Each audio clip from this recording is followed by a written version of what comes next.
स्वातंत्र्य, समता, बंधुता आणि न्याय. स्वातंत्र्य, समता, बंधुता आणि न्याय या सर्वोत्तम मानवी मूल्यांची जगाला ओळख करून देणारे तथागत भगवान गौतम बुद्ध. समता, स्वातंत्र्य, न्याय आणि बंधुतेवर आधारित जगातलं पहिलं साम्राज्य ज्यांनी प्रस्थापित केलं ते सम्राट अशोक. सम्राट अशोकांच्या नंतर 2000 वर्षांनंतर महाराष्ट्राच्या या भूमीत ज्यांनी समतेचं, स्वातंत्र्याचं, बंधुतेचं आणि न्यायाचं राज्य निर्माण केलं ते छत्रपती शिवराय.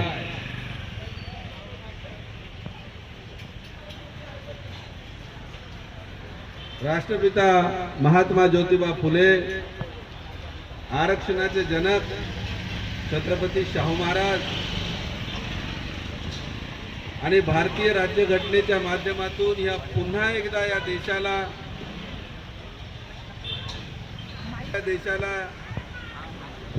समता, स्वातंत्र्य, बंधुता आणि न्याय या मूल्यांना भारतीय राज्यघटनेच्या माध्यमातून पुन्हा एकदा या देशामध्ये प्रस्थापित करणारे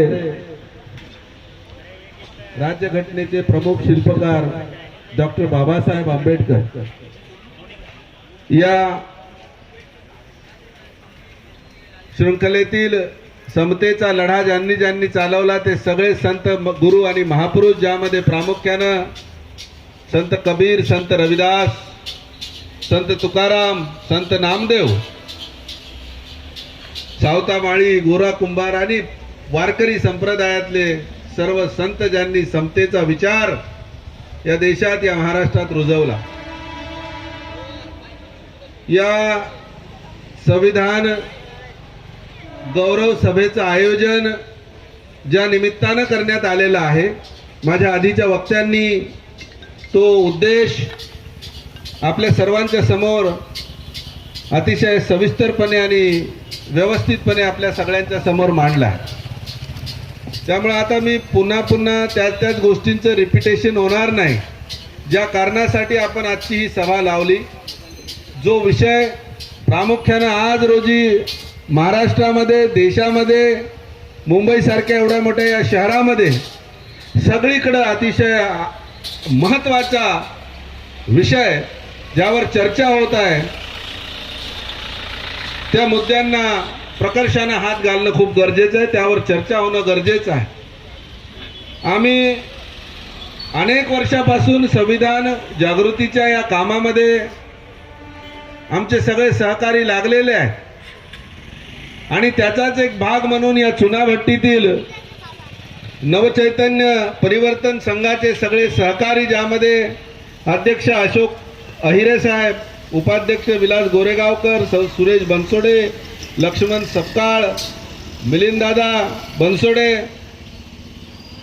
ज्या वकील मंडळींची इथे प्रामुख्याने उपस्थिती आहे, त्यामध्ये आमचे हितेश थोरात, ॲडव्होकेट हितेश थोरात, ॲडव्होकेट पूनम घाटगे, अनेक गणमान्य व्यक्ती आपण समोर बसलेले आहात आणि या मंचावर उपस्थित सगळे सहकारी, आयोजक.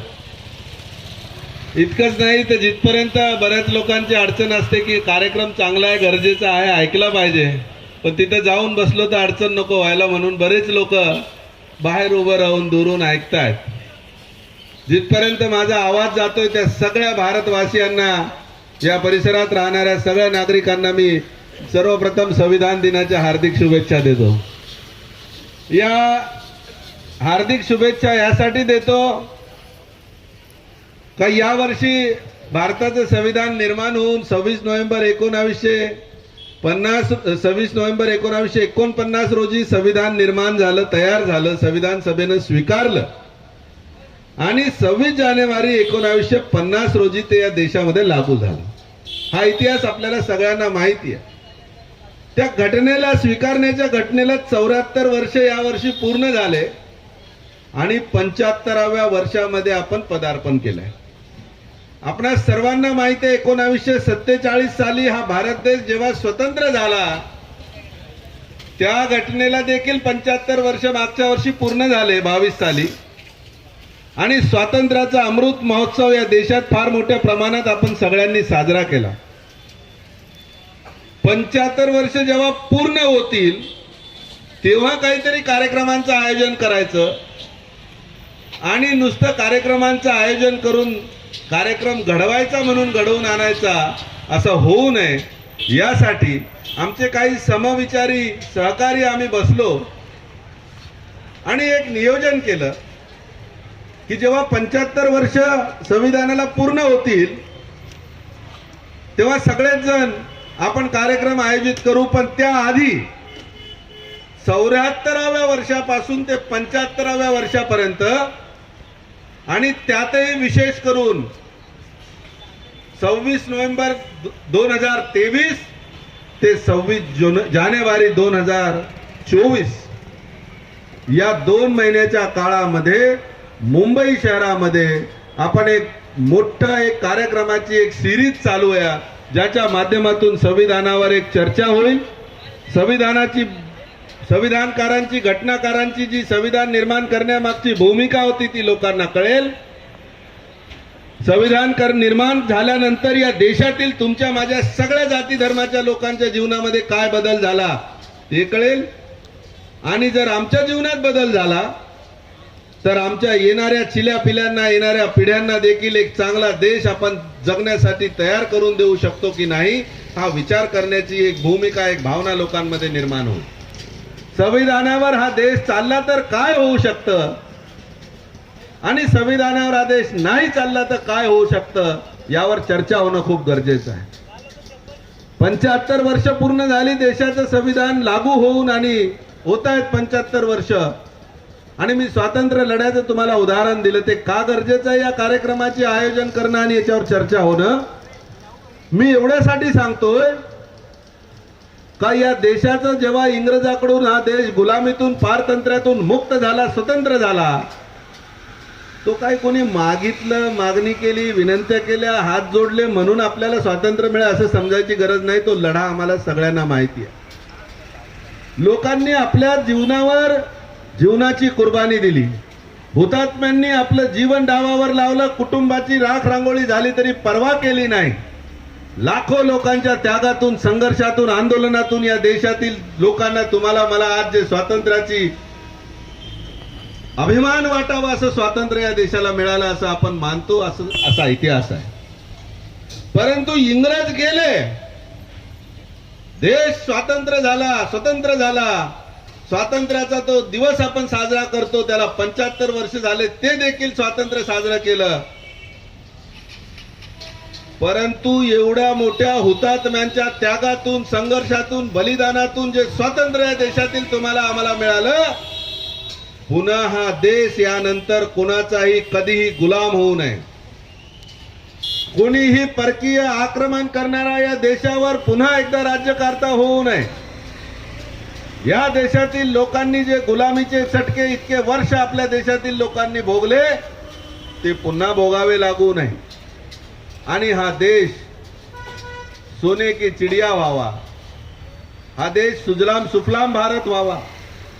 देशातील नागरिकांना या देशात समतेच्या आधारावर सगळ्या लोकांचं जीवन सन्मानजनक जीवन जगण्याची त्यांना संधी मिळावी असा भारत देश असावा हे अत्यंत गरजेचं होतं.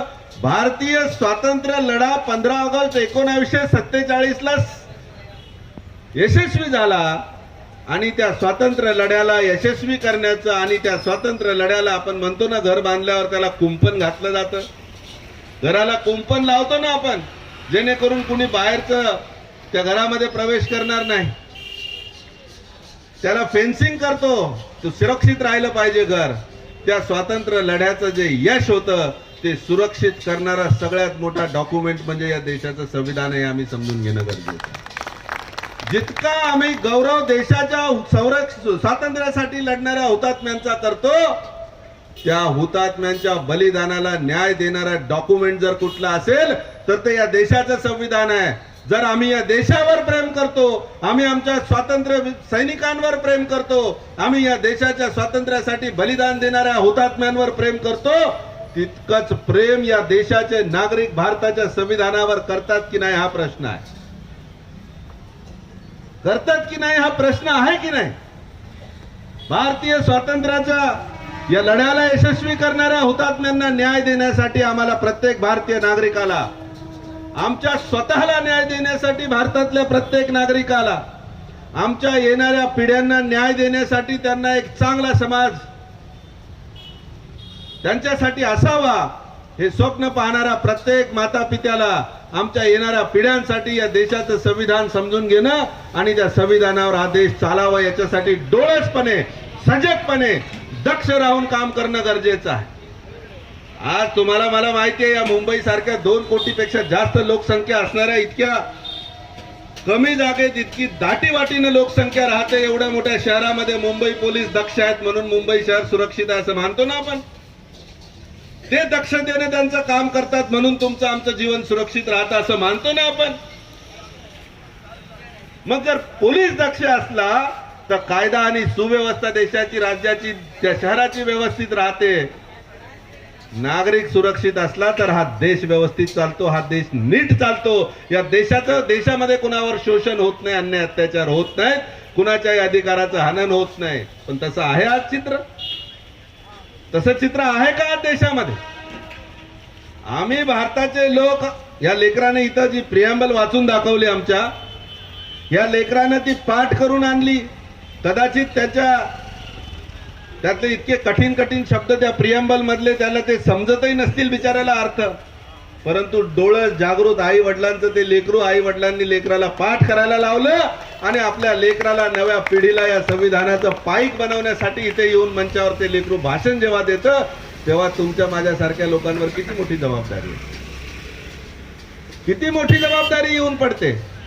आणि म्हणून मग आम्ही विचार केला तर हे संविधान जागृतीचं अभियान कुणीतरी मोठा वक्ता बोलवायचा, त्याला 10-20 हजारात तर येत नाहीत वाटतं आता वक्ते, त्याला मानधन द्यायचं त्याच्या मर्जीप्रमाणे. आपण इथे राबायचं, सभा लावायची, कार्यक्रम करायचा आणि तो भाषण देऊन निघून जातो. भाषण ठोकायचा कार्यक्रम आता इथून पुढे करावा लागणार नाही. या कॉन्स्टिट्यूशन जागृतीसाठी, संविधान जागृतीसाठी, संविधानिक मूल्यांच्या पेरणीसाठी आणि ते रुजवण्यासाठी या देशामध्ये मला, तुम्हाला, आपल्याला सगळ्यांना हातात हात घेऊन ते अभियान चालवावं लागेल, जे निरंतर चालणारं अभियान राहील. जोपर्यंत तुम्ही आम्ही अस्तित्वात असू, जिवंत असू, तोपर्यंत आम्हाला हे संविधान जागृतीचं काम निरंतरपणे करत राहावं लागेल. ही गरज समजून आम्ही काही सहकाऱ्यांनी मग कारण मी बरेच वर्ष, मी तुम्हाला आधी सांगितलं की अनेक वर्ष झाले मी विद्यार्थी LLB शिकत असताना पासून, जेव्हापासून कळतं तेव्हापासून आम्ही संविधान जागृतीचं हे काम करतोय. कॉलेजला इथं मुंबईमध्ये असताना देखील एक मोठं अभियान मुंबई शहरामध्ये आम्ही राबवलं, त्याचा उल्लेख ऍडव्होकेट वाघाटेंनी केला. पण हे काम करत असताना आम्ही त्याचा कधी उदो केला नाही, गवगवा केला नाही. आम्ही शांततेनं लोकांना तयार करायचं, काम करत राहायचं, निरंतरपणे काम करायचं. पण आता वेळ आलेली आहे की आता शांतपणे एकमेकांना, 2-4-5 लोकांना भेटून किती दिवस सांगायचं. एकीकडे भारताचं संविधान या देशाच्या प्रत्येक नागरिकाचं कल्याणाचा मंत्र देणारं, कल्याणाची व्यवस्था करणारं, या देशातील प्रत्येक नागरिकांना त्यांचे हक्क अधिकार मिळवून देण्याची हमी देणारं, या देशाची स्वातंत्र्य लढ्याला यश मिळालं, त्या स्वातंत्र्य लढ्यातील हुतात्म्यांच्या त्यागाला, बलिदानाला न्याय देणारं, या देशातील, या भारत भूमीचा सन्मानाचं रक्षण करणारा हा डॉक्युमेंट, आणि या देशातील लोकांना त्याची अजिबात माहिती नसावी. एक आंबेडकरी चळवळीतले कार्यकर्ते सोडले तर फार काही संविधानाबद्दल इतर लोकांना आत्मीयता इतके वर्ष नसायची. आंबेडकरी चळवळीतल्या कार्यकर्त्यांच्या जागृतीमुळं एक मागच्या काही वर्षामध्ये एक प्रयोग झाला. एक महाराष्ट्र शासनाला, भारत सरकारला संविधान दिन साजरा केला पाहिजे असं थोडं वाटलं आणि तो साजरा होतो 26 नोव्हेंबरला. पण तो साजरा होऊन काम भागणार नाही. 26 नोव्हेंबरला सगळ्यांनी शाळेमध्ये उभं राहायचं, हात पुढे करून प्रतिज्ञा म्हणायची, निघून जायचं, याला काय अर्थ नाही. बांधवांनो, त्याच्यात फार मोठं काम करण्याची तुम्हाला आम्हाला गरज आहे. तो कठीण काम आहे, कठीण डॉक्युमेंट आहे, कठीण पेपर आहे. संविधानाची भाषा आम्हाला तुम्हाला कळत नाही सगळ्या लोकांना, आणि ते सगळ्या लोकांना कळत नाही म्हणून सगळे लोक त्याच्याकडे वळत नाही, असं तर नाही ना. सगळ्यांना कळत नाही म्हणून सगळे लोक त्यांच्याकडे त्या संविधानाकडे वळत नाही, असं तर नाही ना. आणि तसं जर असेल तर ते सगळ्यांना कळेल इतक्या सोप्या शब्दात तुम्हाला आणि मला समजून सांगावं लागेल जे शिकले सवरलेले लोक आहेत. त्या शिकल्या सवरलेल्या सहकाऱ्यांना सोबत घेऊन आम्ही काही लोक पुढे निघालेलो आहोत. मुंबईभर काम करायचं आहे. आम्ही असं ठरवलंय की पुढच्या 2 महिन्यामध्ये मुंबईमध्ये असंख्य सभा घेऊ, मिटिंग घेऊ आणि लोकांना हे समजावून सांगू. पण नुसतं मुंबईत काम करून चालणार नाही, सगळीकडे हे काम झालं पाहिजे. त्यासाठी ते लोक सगळ्या ठिकाणी आपल्याला माणसं या पद्धतीचं काम करणारे जुळतील वेळोवेळी. ते आता यांनी एक पुस्तक आणलं, संविधान संवर्धन समिती. अनेक लोक काम करतायत, तुम्ही आणि मी काही एकटा नाहीये, पण हे काम होणं गरजेचं आहे. आणि हे आम्ही हा निर्णय का घेतला, आजच त्याची गरज का पडली. इतर लोक जे कधी संविधानावर अधिकृतपणे बोलायचे नव्हते, बोलत नव्हते, ते देखील आता संविधान रक्षणाच्या चर्चा करतायत देशामध्ये. संविधानाला धोका निर्माण झालाय अशी भीती वाटायला लागली की काय, अशी परिस्थिती आहे आज. या गोष्टीवर सगळ्यांनी मिळून प्रकर्षानं काम करण्याची गरज काय. मी जे काय बोलतोय हे अत्यंत अराजकीय वक्तव्य करतोय. मी अजिबात राजकारणाशी माझ्या कुठल्या पक्षावर टीका करण्याचा किंवा कोणाला समर्थन करण्याचा बिलकुल उद्देश नाही. परंतु राज्याचं संविधान, देशाचं संविधान जेव्हा लागू करण्याची वेळ येते तेव्हा देशाच्या सरकारची ती जबाबदारी असते आणि सरकारला ते करावं लागतं. आणि त्यामुळे सरकारकडून ते जर काम झालं नसेल, ज्या अडीअडचणी देशातल्या लोकांना आता भोगाव्या लागतात त्या सरकारने संविधान लागू न केल्यामुळे भोगाव्या लागतात, अशी जर परिस्थिती असेल आणि कोणाला असं वाटत असेल की याच्यामुळे माझ्या पक्षावर बोट दाखवलं जाते, तर त्याला माझं नाईलाज आहे. मी तुम्हाला काय सांगतोय, साध्या गोष्टी, काही गोष्टी आपण समजून घेण्याचा प्रयत्न करू, समजून घेण्याचा प्रयत्न करू. तुम्ही मी देशाचा सारखा नागरिक आहे की नाही, तुम्हाला मला सारखा अधिकार आहे का नाही. मग देशाचं संविधान सांगतं देशातील प्रत्येक माणसाचा देशाच्या साधन सामुग्रीवर, देशावर सारखा अधिकार आहे. कोणी काही श्रेष्ठ नागरिक, कोणी कनिष्ठ नागरिक अशी अवस्था नाहीये. मग या देशातले त्या देशावर तितकंच प्रेम करणारे काही लोक कोट्यावधीच्या घरात राहतात आणि काही लोकांना राहायला झोपडी देखील नाही. ही विषमता का. नाल्याच्या किनाऱ्यावर आमचे लोक, काही लोक देशातले नागरिक राहतात, त्या नागरिकांना तुम्ही राहण्याची अवस्था त्यांची जर पाहिली तर लक्षात येईल की तिथे 10-5 मिनिटं आपल्याला उभा राहण्याची इच्छा होत नाही. तिथे लोक जीवन जगतात, रेल्वेच्या पटरीच्या बाजूला जीवन जगावं लागतं लोकांना. ही विषमता काय. मग जर देश आमचा आहे, देशाचे सगळे नागरिक सारखे आहेत, देशातील सगळ्या नागरिकांना सगळं मिळालं पाहिजे असं वाटतं, तर मग ही विषमता का. आम्ही हा मोबाईल विकत घ्यायला जातो, काही पाण्याची बॉटल विकत घ्यायला जातो, जेव्हा या पाण्याच्या बॉटलचा भाव कोण ठरवतं. ज्याने बॉटल बनवली तो, बरोबर ना. कुठली वस्तू घ्या तुम्ही, देशातल्या कोणा उद्योगपतींनी फाशी घेऊन आत्महत्या केल्याचं तुम्हाला आठवतं, जाणवतं, ऐकायला मिळालं कधी. कारण वेगळे असतील त्यांचे, पण त्यांच्या शेतमालाचा भाव शेतकऱ्यांना स्वतः ठरवता येत नाही आणि फाशी घेऊन मरायची वेळ येते शेतकऱ्यांवर. ही विषमता का. ही विषमता का. देशामध्ये सगळे जर देशाचे नागरिक आहेत तर देशातील नागरिकांना महात्मा ज्योतिबा फुलेंनी जसं सांगितलं होतं की शिक्षण हे फार महत्वाची गरज आहे. विद्या जर नसेल, माणसाजवळ शिक्षण नसेल तर तो गुलाम होतो. मग सगळ्यांना शिक्षित केलं पाहिजे. ज्योतिबांनी आपलं अख्खं आयुष्य लावलं, शाहू महाराजांनी आपलं आयुष्य लावलं. राज्यघटनेमध्ये शिक्षणाचा अधिकार आता मूलभूत अधिकार म्हणून मान्यता प्राप्त आहे. मग असं असताना एक जण इंग्रजी माध्यमाच्या शाळेत शिकतो इंटरनॅशनल पॅटर्न मध्ये, एक विद्यार्थी सेमी इंग्लिश मध्ये शिकतो आणि एक बीएमसीच्या शाळेत शिकतो, जिल्हा परिषदेच्या शाळेत शिकतो. मग या 3 विद्यार्थ्यांना वेगवेगळ्या दर्जाचं शिक्षण का बाबा. जर देशातले सगळे नागरिक समान असतील, फक्त फी भरण्याची, फीचा विषय आहे का तो. ती फी भरण्याची लायकी प्रत्येक नागरिकाची का नाहीये. माझ्या लेकराला मला इंग्रजीच्या शाळेत टाकायचं, इंग्रजी शाळेची फी मला झेपत नाही, ही माझी लायकी का निर्माण झाली, कशामुळे झाली. असंख्य प्रश्न आहेत, असंख्य प्रश्न या देशामध्ये निर्माण झालेले आहेत. देशाचं संविधान सांगतं की या देशातील सगळ्या, यांनी आता सांगितलं बोरगावकर सरांनी, का देशातील सगळ्या साधन सामुग्रीवर देशातील सर्व नागरिकांचा सारखा अधिकार असला पाहिजे. देशाची साधन सामुग्री म्हणजे हा रस्ता, हा देशाच्या मालकीचा आहे. ज्या रस्त्यावर आपण उभे आहोत तो रस्ता देशाच्या मालकीचा आहे. मग हा देशाच्या रस्ता मालकीचा आहे. देशाचं संविधान सांगतं की देशातले सर्व शक्तिमान देशामध्ये कोणी असेल तर प्रजा आहे, रयत आहे. मग या रस्त्याचे मालक आपण आहोत ना. जर हा रस्ता विकला कोणाला तर काय होईल. पण देशाची जी संपत्ती आहे ती देशाच्या मालकीची जर राहिली तर देशातल्या कल्याणकारी योजनांवर त्याच्यातून येणारा पैसा वापरता येऊ शकतो. पण ही संपत्ती विकली जाते. हे असं का होत आहे. विमानतळांचं खाजगीकरण देशामध्ये होतं, रेल्वेचं खाजगीकरण देशामध्ये होतं. आता तर शिक्षणाचं देखील खाजगीकरण करण्याचा तडाखा सुरू झालेला आहे. शाळेला नाव द्यायचं, पैसे द्यायचे आणि शाळेला तुमचं नाव द्या.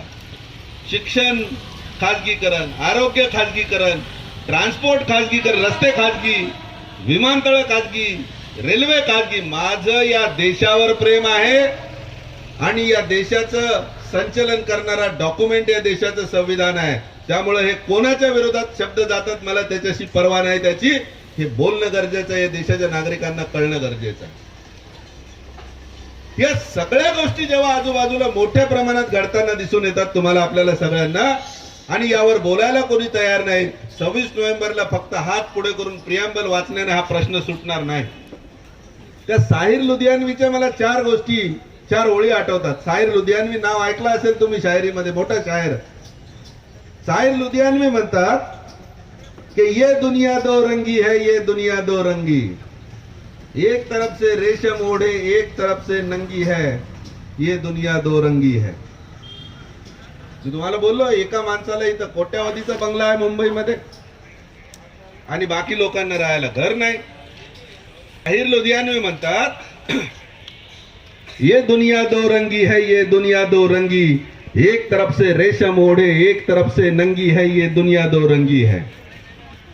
एक तरफ अंधी दौलत की पागल ऐश परस्ती और एक तरफ जिस्मों की कीमत रोटी से भी सस्ती. जब तक एक तरफ है सोना गाछी एक तरफ चौरंगी है, ये दुनिया दो रंगी है. हा प्रॉब्लेम आहे ना. अरे यार, कोट्यावधीचा अरबोच्या घरात कोणीतरी राहतं, कोणाला राहायला घर नाही. मग आम्ही काय सावत्र लेकर आहोत का देशाचे? आम्ही या देशाचे सावत्र नागरिक आहोत का? मग हा ते भेदभाव का कशामुळे निर्माण होतो आणि यावर आम्ही विचार करत नाही, प्रश्न विचारत नाही, म्हणून आमचा प्रॉब्लेम आहे. साहिर लुधियानवी हा प्रश्न उभा करतात आणि त्याचं उत्तर देखील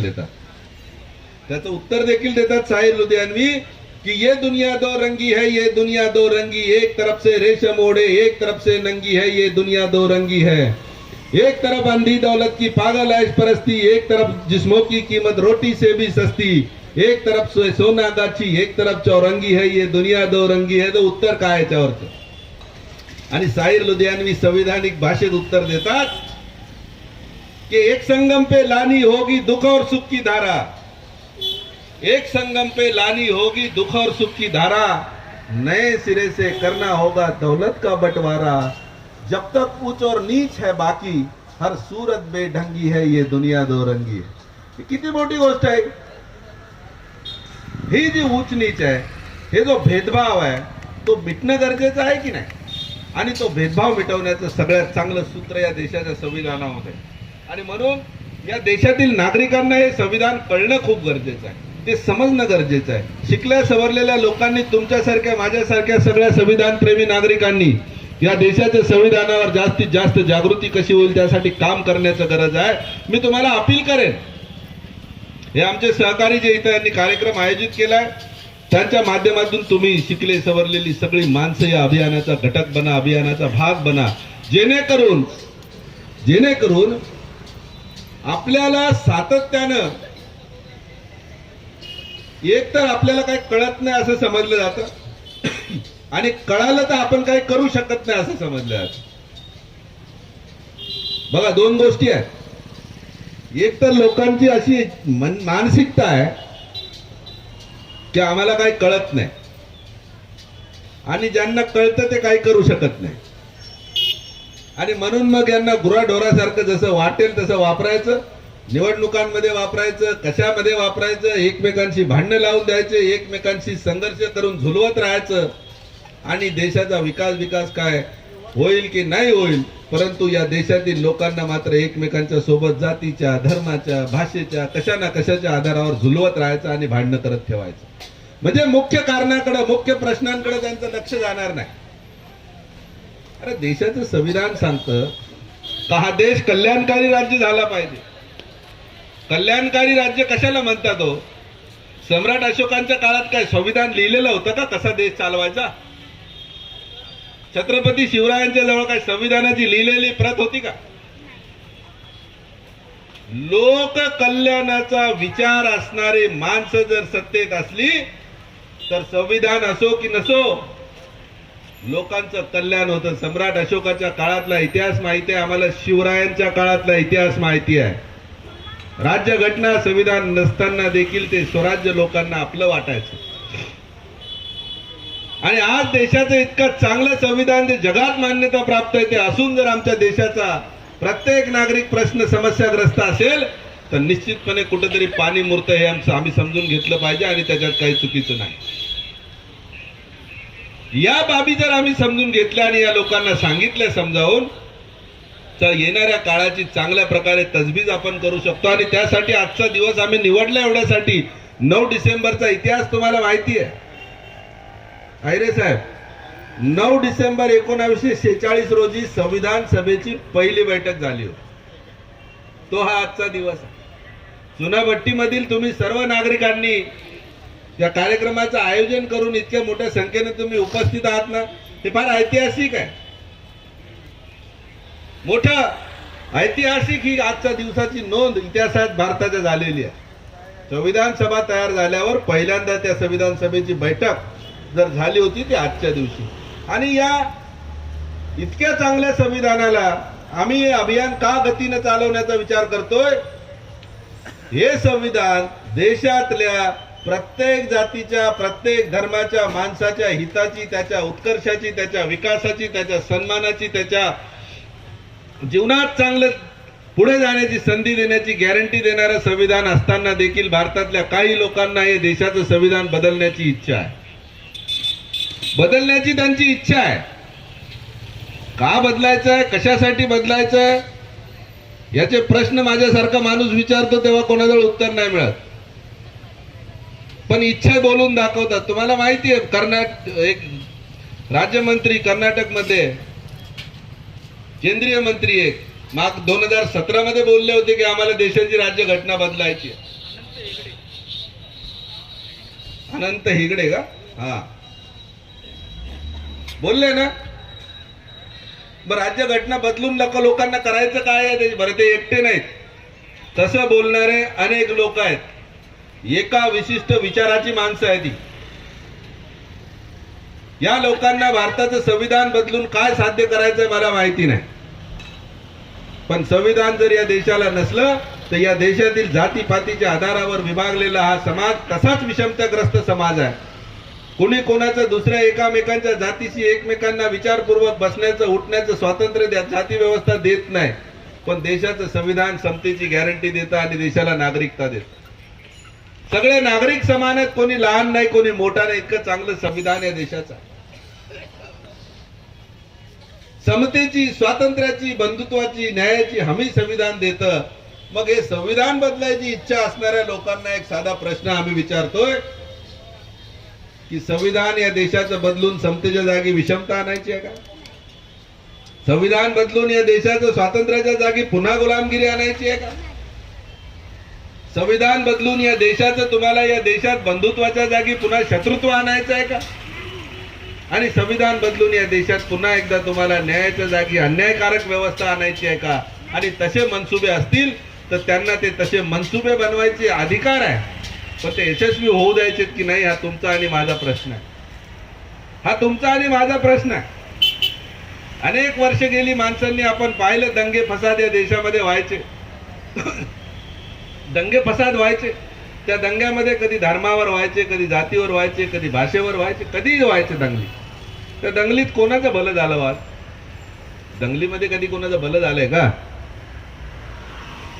मग या दंगली जर होणार असतील, या समाजात समता नसेल, बंधुता नसेल, एकमेकांच्या जीवावर उठण्याची मानसिकता लोकांची जर झाली, तर आम्ही शांततेनं सुखा समाधानानं जीवन जगू शकू का?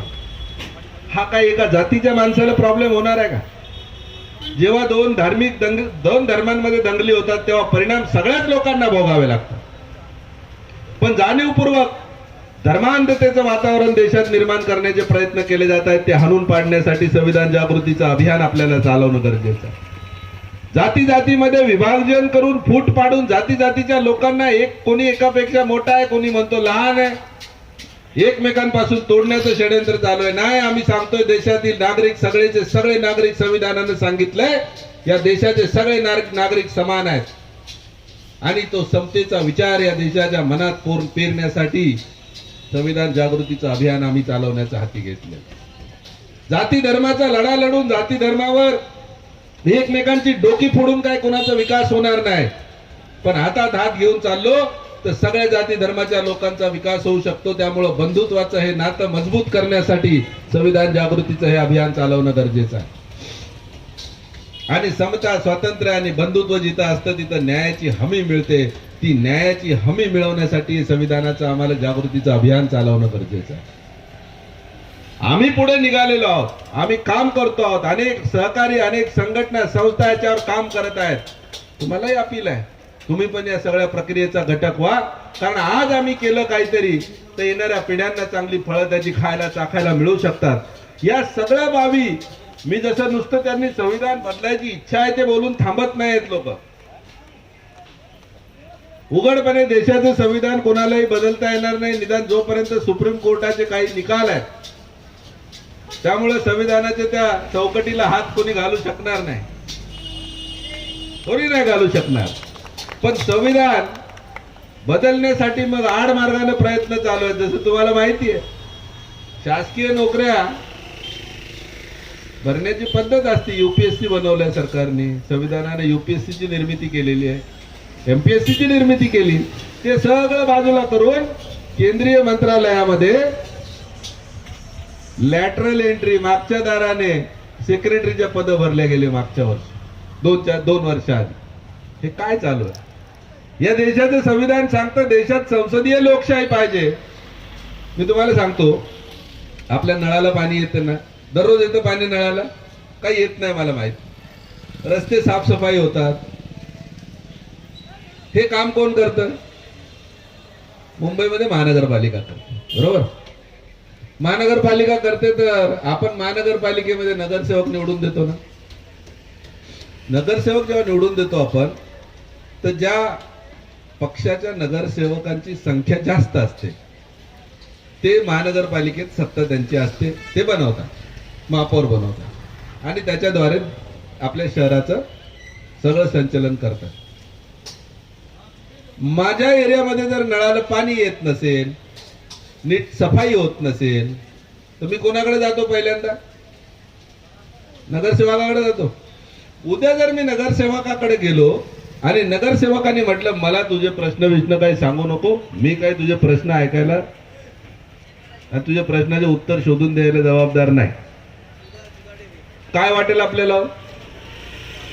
काय वाटेल? चांगलं वाटेल? नाही वाटणार. भारताच्या संविधानामध्ये ज्या पद्धतीची शासनाची व्यवस्था दिलेली आहे ना, हे समजत नाही लोकांना. आम्हाला सांगावं लागेल लोकांना हे फार मोठ्या प्रमाणात. संसदीय लोकशाहीची व्यवस्था दिली, लोकशाही दिली आणि संसदीय लोकशाही दिली. त्यानंतर त्या संसदीय लोकशाहीमध्ये तिचं वैशिष्ट्य हेच आहे. आमच्या देशातल्या लोकांना असं वाटतं की डायरेक्ट प्रधानमंत्र्याची निवडणूक व्हावी, डायरेक्ट मुख्यमंत्र्याची निवडणूक व्हावी, डायरेक्ट महापौरांची निवडणूक व्हावी. ते अमेरिकेतल्या लोकशाहीचं वैशिष्ट्य, आपलं नाही. ते अमेरिकेतलं आहे सगळं.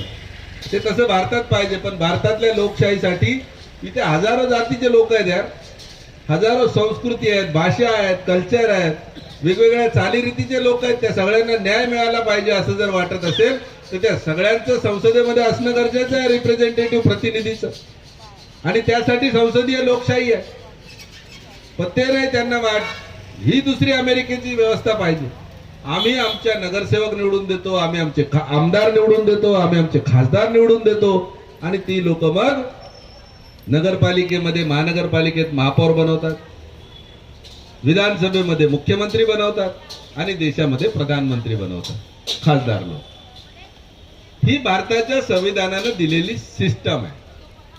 आणि यानं होतं काय, त्या अमेरिकेत फक्त एकाच माणसाची निवड होते, अमेरिकेच्या राष्ट्राध्यक्षाची, माहिती आहे तुम्हाला.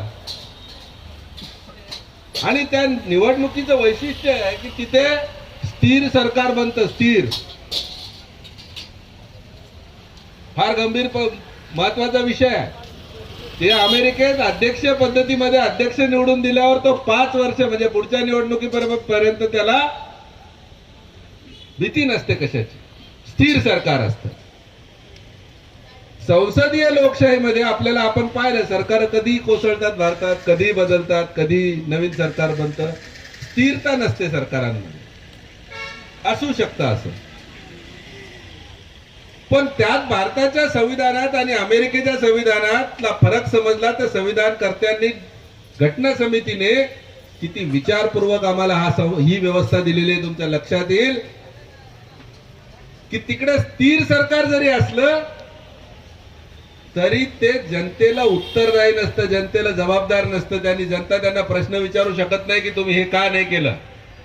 पण भारतामध्ये जी व्यवस्था आहे त्या व्यवस्थेमध्ये भारताच्या नागरिकाला भारतात निवडून दिलेले लोकप्रतिनिधी जबाबदार असतात.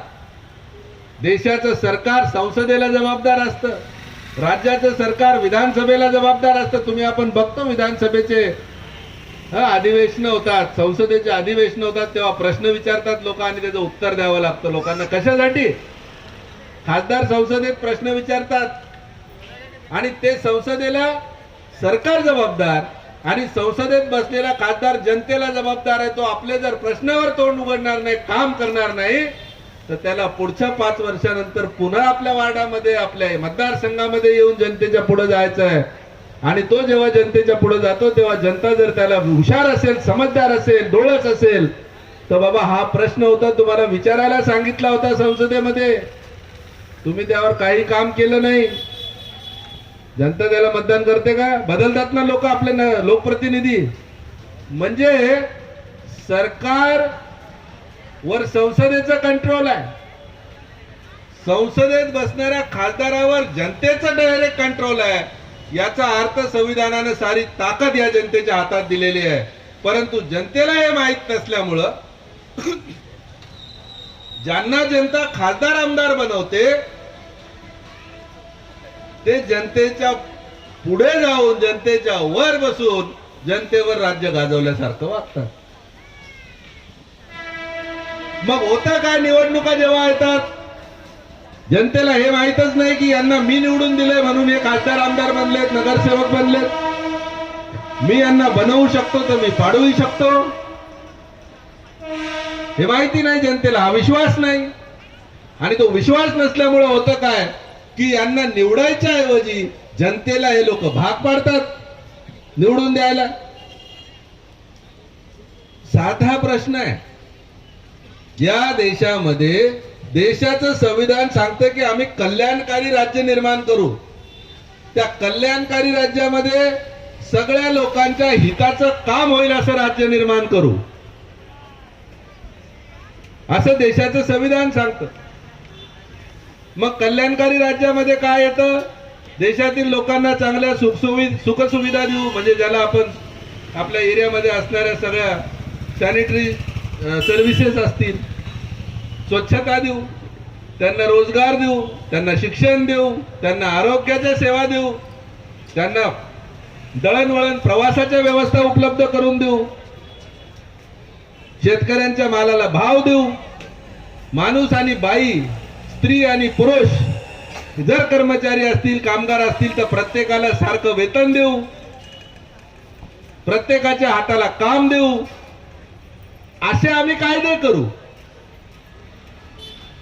असं कोणते तरी लोक आम्हाला येऊन निवडणुकीत सांगतात का हो? निवडणुकीमध्ये आम्हाला सांगितलं जातं जातीवर मतदान करा, कुणी म्हणतं धर्मावर मतदान करा, कुणी म्हणतं भाषेवर मतदान करा. अरे भारतीय राज्यघटनेमध्ये कल्याणकारी राज्य जे सांगितलेलं आहे ते कल्याणकारी राज्य आम्ही निर्माण करू असं कोणीतरी आम्हाला आजपर्यंत येऊन सांगितलंय का? तुम्ही बरेच वडीलधारी माणसं इथं बसलेली आहेत, इतक्या निवडणुका तुम्ही डोळ्यांनी पाहिल्या. आपल्याला ते माहित नाही आणि त्यांना ते सांगायची इच्छा नाही. यामुळं आमच्या घटनाकारांनी जे लिहून ठेवलेलं आहे त्याची राबवणी, त्याची अंमलबजावणी योग्य पद्धतीने इतक्या वर्षात न झाल्यामुळं या देशात असंख्य प्रश्न निर्माण झालेले आहेत. असंख्य प्रश्न निर्माण झालेत आणि ते प्रश्न आता दिवसेंदिवस भयंकर स्वरूप धारण करतायत. तुम्हाला महाराष्ट्रात काय चाललंय ते माहिती असेल. मराठा आरक्षणाच्या मुद्द्यावर, मराठा आरक्षणाच्या मुद्द्यावर हा महाराष्ट्र कधी इतका असंतोष महाराष्ट्रामध्ये निर्माण झालेला आहे की या महाराष्ट्रात कधी काय होईल याची भीती वाटते सर्वसामान्य नागरिकांना. ही अशी अवस्था देशामध्ये, कारण शाहू महाराजांना आम्ही वाचतो, शाहू महाराजांनी आरक्षण दिलं ते काय लोकांना जातीमध्ये भांडवण्यासाठी, लढवण्यासाठी नाही. डॉक्टर आंबेडकरांनी देशाच्या संविधानामध्ये आरक्षणाची भूमिका मांडली, आरक्षणाची तरतूद केली, ते देशातील लोकांनी एकमेकांच्या जीवावर उठावं यासाठी नाही. हजारो जातीत विभागलेला समाज एकत्रित यावा, गुन्ह्या गोविंदानं सुखा समाधानानं नांदावा यासाठी आरक्षण आहे. राज्यकर्त्यांनी ते कशाच्या मध्ये अडकून ठेवलं हा त्यांचा प्रश्न आहे, परंतु त्या प्रश्नावरून आज महाराष्ट्र धुमसतोय. आणि जर उद्या कमी जास्त काही झालं, हे आंदोलन चुकीच्या माध्यमातून चुकीच्या पद्धतीने चालले, किती लोकांना याचा परिणाम, दुष्परिणाम भोगावा लागेल हा प्रश्न तुमच्या आमच्या समोर आहे. या सगळ्या बाबी जर आम्ही पाहिल्या तर लक्षात असं येतं की हे संविधान देशातलं सगळ्यात जगातलं चांगलं संविधान आहे असं जगातली माणसं म्हणतात. हे तुम्ही आणि मी म्हणण्याची एकट्याने काही गरज नाही. हे सगळ्यात चांगलं संविधान असून जर राबवलं जात नाही नीट तर ते संविधानाचा काय दोष आहे त्याच्यामध्ये? डॉक्टरने दिलेल्या चिठ्ठी सारखी व्यवस्था आहे ती. माझी तब्येत बिघडली आणि मी डॉक्टरकडे गेलो, डॉक्टरला सांगितलं डॉक्टर माझं पोट दुखतं, मला औषध द्या. डॉक्टरने कागद घेतला, औषध लिहून दिलं आणि ती चिठ्ठी घेऊन मी घरी आलो. माझी डॉक्टरवर एवढी श्रद्धा, एवढी निष्ठा डॉक्टरवर की ती चिठ्ठी घरात आणली, मी देवघरामध्ये ठेवली, तिला दररोज अगरबत्ती लावतो, मेणबत्ती लावतो, फुलं वाहतो, गोळी काही घेतली नाही. बरा होईल. भारतीय राज्यघटनेचं तसं आहे, जगातलं सगळ्यात चांगलं डॉक्युमेंट कायदा भारतीय राज्यघटना आहे. आणि तरीही आमच्या देशामधले हे प्रश्न, बेरोजगारांचे लोंढेच्या लोंढे दररोज निर्माण होत आहेत. शिक्षणाची व्यवस्था एकदम म्हणजे इतकी वाईट अवस्था झालेली आहे शिक्षणाची की विचारता सोय नाही. शाळा, सरकारी शाळांवरचे दरवर्षी टीन उडून जातात, शाळा पडतात, सरकारला शाळा चालवण्याकडे लक्ष नाही. कोरोनामध्ये आमच्या लक्षात आलं देशातल्या आरोग्य व्यवस्थेची अवस्था काय आहे. आरोग्याची अजून पुरेशी व्यवस्था नाही. सरकारी दवाखान्यांची संख्या इतकी कमी झालेली आहे आणि खाजगी दवाखान्यातली ट्रीटमेंट नागरिकांना परवडत नाही. मग अशा वेळेस आमच्याकडे आरोग्य नाही, ट्रान्सपोर्ट नाही, रस्ते खाजगी होत आहेत. सगळ्या बाबी या देशात खाजगीकरणाकडे चाललेल्या आहेत. आणि खाजगीकरण जर झालं तर खाजगी कंपनीमध्ये आरक्षण मिळत नाही कायद्याने, घटनेत असलं तरी.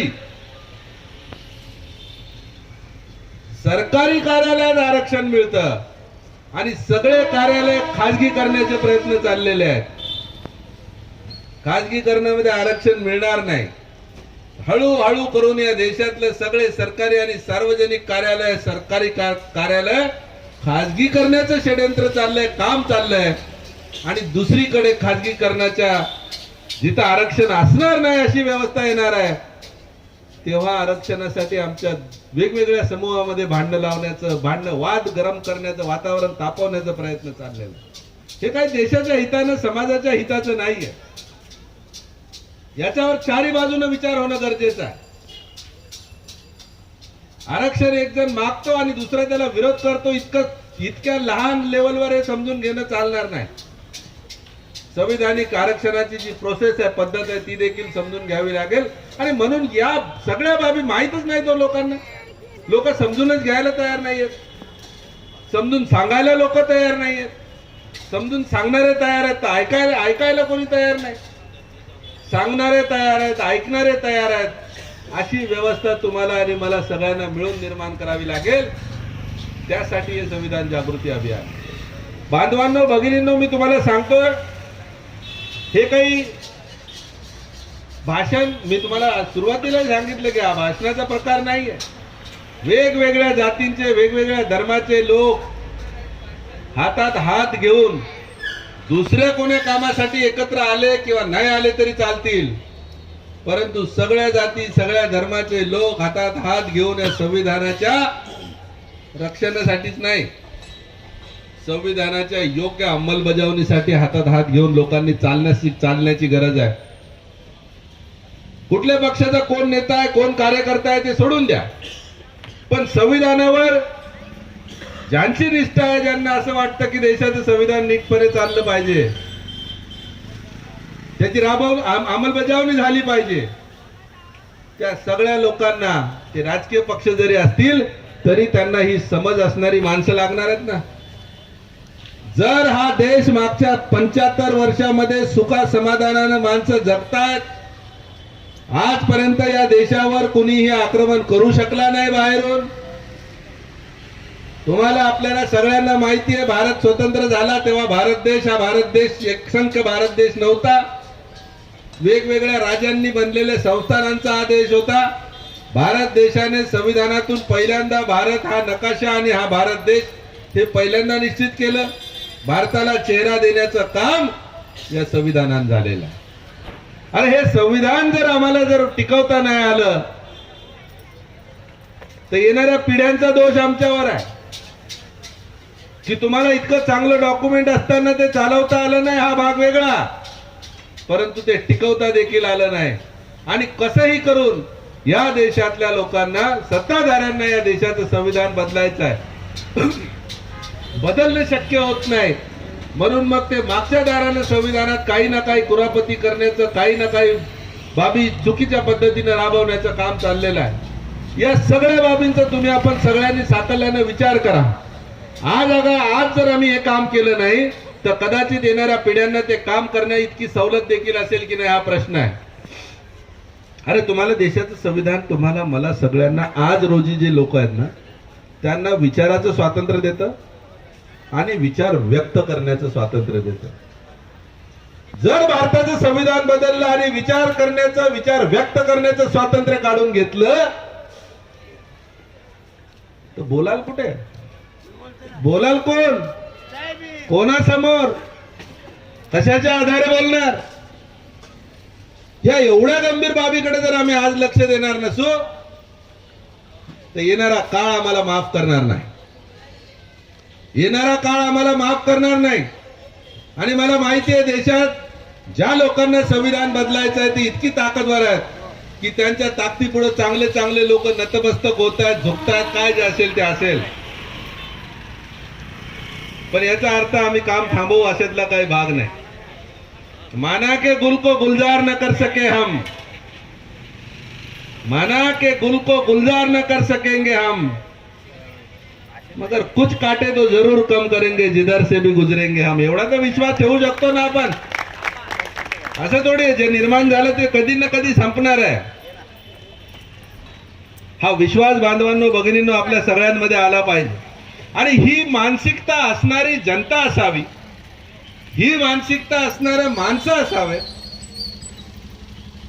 ती माणसं तयार करण्याचं काम तुम्हाला, मला, आम्ही संविधान जागृतीच्या अभियानाच्या माध्यमातून करतो आहोत. तुम्हाला हे आमच्या सगळ्या सहकाऱ्यांच्या संपर्कातून काय कार्यक्रम होतात, कशा पद्धतीने, हे सगळे सांगतील तुम्हाला. कमलाकर दादा आहेत, आहिरे साहेब आहेत.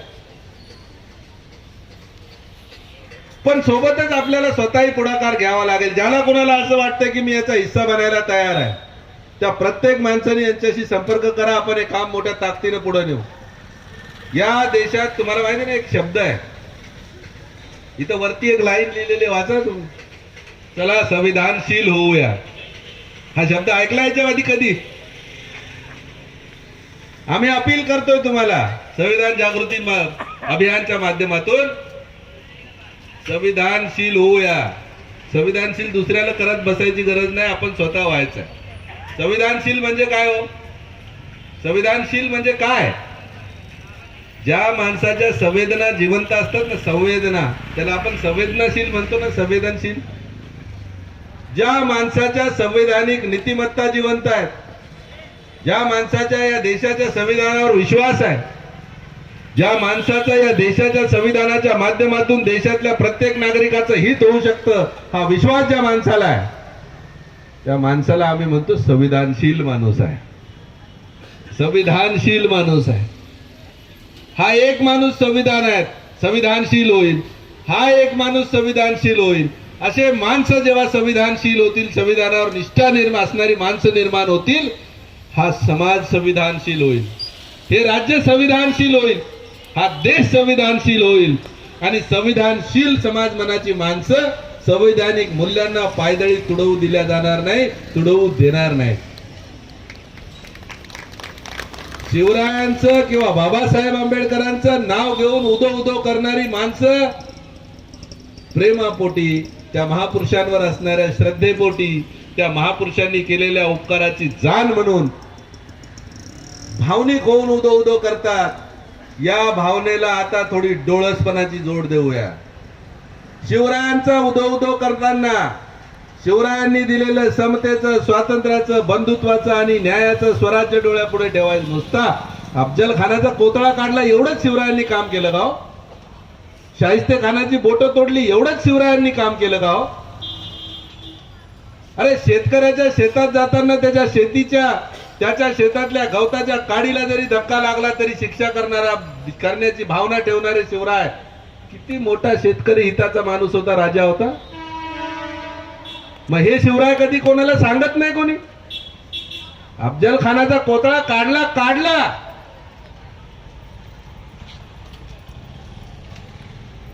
तो इतिहास आहेच. दिल्लीच्या त्या औरंगजेबाला झोकायला भाग पाडलं आहेच.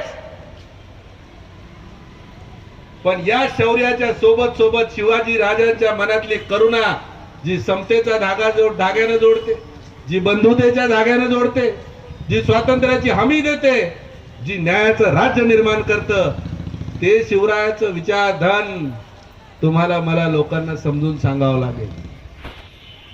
डॉक्टर बाबासाहेब आंबेडकरांच्या माध्यमातून विचार आम्ही जेव्हा करतो, याच बाबी आहेत. दोन महापुरुषांमध्ये 350 वर्षांचा फरक आहे, काल आहे. 350 वर्षानंतर बाबासाहेब आंबेडकरांचा काळ आला. पण जे शिवरायांनी केलं, जे सम्राट अशोकांनी केलं, ते डॉक्टर आंबेडकरांनी राज्यघटनेत उतरवलं. शिवराय तुमचे आणि बाबासाहेब आमचे, बाबासाहेब तुमचे आणि शिवराय आमचे. हा महाराष्ट्र फुले शाहू आंबेडकरांचा आहे का हा महाराष्ट्र शिवरायांचा आहे? या भानगडीमध्ये आम्हाला गुंतवून ठेवून ज्यांना मलाई उडवायचे ना, त्यांच्या डोळ्यावरची झोप उडाली पाहिजे इतकं काम तुम्हाला मला करावं लागेल, तेव्हा ही पिढी सुरक्षित राहील. प्रश्न विचारतात शिवरायांचा फुले शाहू आंबेडकरांचा आहे का शिवरायांचा? नाही. या संविधान जागृती अभियानाच्या माध्यमातून समता, स्वातंत्र्य, बंधुता आणि न्याय याची हमी देणाऱ्या सम्राट अशोकाचा हा महाराष्ट्र सोडा हा देश आहे. समतेचं राज्य निर्माण करणाऱ्या शिवरायांचा हा देश आहे. हा देश त्याच समता, स्वातंत्र्य, न्याय आणि बंधुतेवर चालणारं संविधान देणाऱ्या फुले शाहू आंबेडकरांच्या संघर्षाचा हा देश आहे. या महापुरुषांमध्ये फूट घालून, महापुरुषांमध्ये भेदभाव पाडून लोकांना लढवण्याचे षडयंत्र करणाऱ्या लोकांपासून आम्ही सावध राहून समतेचं राज्य या देशात निर्माण होईल की नाही यासाठी प्रयत्न करणं गरजेचं आहे. तो प्रयत्न तुमच्या माझ्या हातून जर झाला तर येणारी पिढी सुरक्षित राहील. आणि त्यामध्ये अजिबात मला म्हणजे शंका वाटत नाही. लोकांना ज्यांना संविधान बदलायची इच्छा आहे, कोणाची आंधी आहे, कोणाची तुफान आहे, कोणाचं लहर आहे, कोणाचं काय वादळ आहे, ते असू द्या. आम्हाला हा विश्वास आहे, हा विश्वास आहे. मी सगळ्या जाती धर्माच्या लोकांना सांगतोय, या मंचाच्या माध्यमातून अपील करतोय का देशाचं संविधान जर सुरक्षित राहिलं तर हा देश, तुम्ही आम्ही माणसं सुरक्षित राहू, यामध्ये कोणाला काहीच दुमत नाही. संविधान लागू करण्यासाठी जे लोक येतील त्यांच्या सोबत राहा, हा संदेश द्या लोकांना, हे लोकांना पटवून सांगा आणि ते होणार. हा विचार तुमच्या माझ्या सगळ्यांच्या हिताचा आहे. आंधिया विंधिया येत राहतात, अनेक लोक अनेक आंध्या येऊन गेल्यात देशामध्ये, त्यांना काही फरक पडत नाही. पण ज्यांना वाटत असेल की हमारा कोई कुछ बाल बाका नहीं कर सकता, हे देशाचं संविधान जोपर्यंत आहे तोपर्यंत यांना प्रत्येकाला संविधान बदलायची इच्छा असणारे असू दे, नाही तर आणखी कोणी असू दे, प्रत्येकाला तुमच्या माझ्या झोपडपट्टीत आपल्या दारावर 5 वर्षातून एकदा का होईना यायचंय, त्याचं रक्षण करा. हा संविधान दिनाचा कार्यक्रम लोकांना भाषण करण्यासाठी नाही, लोकांना तयार करण्यासाठी, या कामासाठी. तुम्ही लोक ह्या कामासाठी तयार आहात म्हणून इथे आहात, हा विश्वास मला आहे. परंतु जसे तुम्ही आणि आपण इथे आहोत तसेच तुमच्या माझ्या अवतीभोवतीचे इतर लोक देखील या सगळ्या प्रक्रियेमध्ये मोठ्या ताकदीने सहभागी होतील. अनेक ठिकाणी मुंबईमध्ये मी कार्यक्रम करणार आहे, अनेक ठिकाणी हे कार्यक्रम अशाच पद्धतीने होतील आणि लोकांना बघूया, मुंबईतल्या शहरातल्या शिकल्या सवरलेल्या देशाची राजधानी असणाऱ्या शहरातल्या लोकांना तरी या बाबीचं महत्व कळतं की नाही. जर मुंबईतल्या लोकांना हे महत्व कळालं तर महाराष्ट्रातल्या लोकांना कळायला वेळ लागणार नाही, आपण तेही त्याची व्यवस्था करू. पण तोपर्यंत हे सगळं काम करताना त्या तुम्हाला माहिती आहे दिल्लीमध्ये काय झालं, त्या खासदार ते प्रश्न विचारत होती, त्रास देत होती वाटते सरकारला, तर तिची खासदारकी रद्द झाली. असं नाही चालणार ना. संसदेत काय करायचं काय नाही खासदारांचा प्रश्न आहे, तो राजकीय प्रश्न असला तरी आम्हाला, मी जसं आधी बोललो की अभिव्यक्तीवर बंधन येण्यापूर्वी याचा इलाज करावा लागेल. पावसाळा यायच्या आधी जसं आम्ही घराची सुरक्षा करतो तसं काही संकट येण्याआधीच आताच कामाला लागूया. हा देश तुमचा माझा आहे, हा देश फुले शाहू आंबेडकरांचा शिवरायांचा देश आहे. आणि म्हणून तुम्हाला मी जसं आधी बोललो की फुले शाहू आंबेडकर आणि शिवराय हे काही वेगळे नाहीत, पण तरी तुम्हाला 4 ओळी माझ्या सांगतो आणि थांबतो की स्वातंत्र्य बंधुतेचे माहेर घर बनावे, आमचा उद्देशच तो, असं समजा तुम्ही.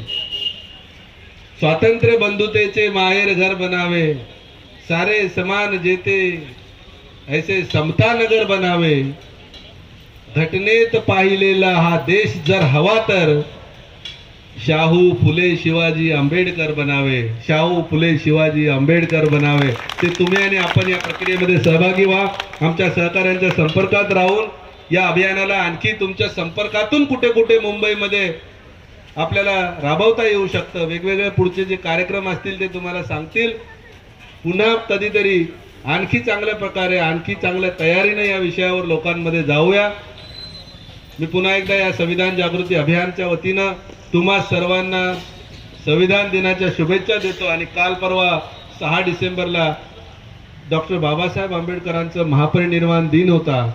महापरिनिर्वाण दिनाच्या निमित्तानं देशभरातून बाबासाहेबांना श्रद्धांजली, आदरांजली व्यक्त केली, लोकांनी अर्पण केली.